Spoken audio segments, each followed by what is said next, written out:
I'm back.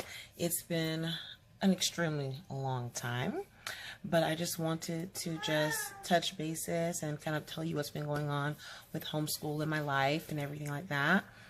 We had the baby at the end of January, the third week of January. We had the baby. All is well. In terms of, thank you, baby.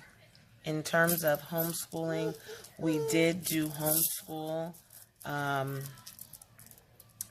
throughout the process. He had about a week or two off after the baby was born. That week or two turned into about 3 weeks because of the situation that we were in. What do you want? What do you need? My neck. Put this around your neck? Yeah. Okay, 1 second, guys. Okay, so we did homeschool, and during this mommy hiatus of homeschool, and the way we homeschool, I think we're gonna stick with this method. Our approach that we took, this really relaxed approach, I really liked it. I wasn't stressed. It seemed easy. My son loved it. I think I'm going to be a little bit more relaxed and give our routine or schedule a lot more contingency throughout the days that we do homeschool. You know, and also what I did during my hiatus is I did a homeschool audit of our time, okay? And what I did was I said, okay, we have 24 hours in a day. I have 24 hours. My son has 24 hours in a day. Within a week, how many hours is that? So what I did was I, created a chart where I had the days of the week on that chart, going down vertically, and then horizontally, I had all the components of our day, from sleep to play, to outside activities, to homeschool, to personal time, to cleaning, and whatever else we would do. In my case, like, taking care of the family, cooking and things of that nature. And then I estimated how much time it normally takes me to do each of those things during those days. Same for him. And, guys, sometimes we overextend ourselves. I was realizing I'm overextending myself. If I'm working 10 hours a day, right, at my regular job, I do work outside the home. I telework, meaning I work in the home, and sometimes I work outside the home a certain number of days per week.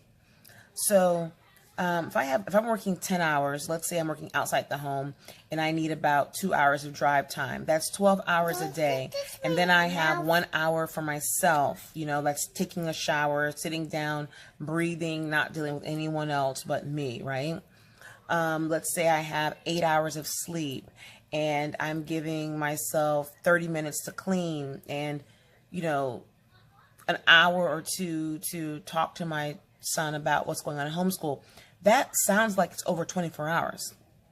So when I started looking at my time audit, I was like, how can I spend more than 24 hours in a day? It's impossible. And that's why sometimes I'm tired or I feel exhausted. So I said, you know what? I'm scaling back. I know I have to work X number of hours. I'm going to sleep a minimum of 8 hours, okay? How does everything else fit into the remaining time on my work days? So 10 hours to work, 2 hours of drive time, that's 12, 8 hours to sleep. We're at 20 hours. So I have 4 hours left during the day on the days that I work, which are Monday, Tuesday, Thursday, Friday. For those other 4 hours, what can I do with those 4 hours? And the days that I'm not driving into and from work, then that gives me an extra 2 hours. So that's 10 hours of work, 8 hours of sleep, that's 18 hours. Okay, and then the remaining is for me to do everything else that I have to do. And on my off days, I have 8 hours of sleep, and then what does everything else look like during my day? So I did a time audit, realized I'm overextending myself, and I don't have enough me time or downtime during the day. I've only noticed that I've given myself 30 minutes to an hour per day for myself, which includes taking a shower. having a moment to myself, going online or reading or whatever. And that's not sufficient, guys.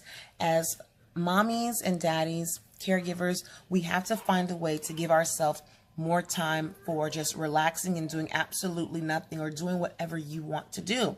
And we have to look at our schedules and look at what's taking up our time, and we have to figure out how we can find sufficient time for ourselves. If an hour is sufficient for you, then that's okay. But I realize that an hour is not sufficient for me, or it hasn't been working.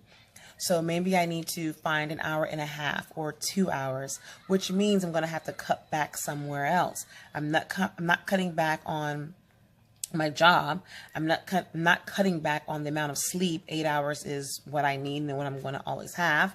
Sometimes I may have 7 if things happen, a child is sick, there's an emergency, things happen like that. But outside of those things on a normal day, I may give, 2 hours to cleaning. Guess what? I'm cutting that back. I'm cutting that down to maybe an hour, or maybe putting in 30 minutes a day, and then maybe every week doing a full hour or a full 2 hours.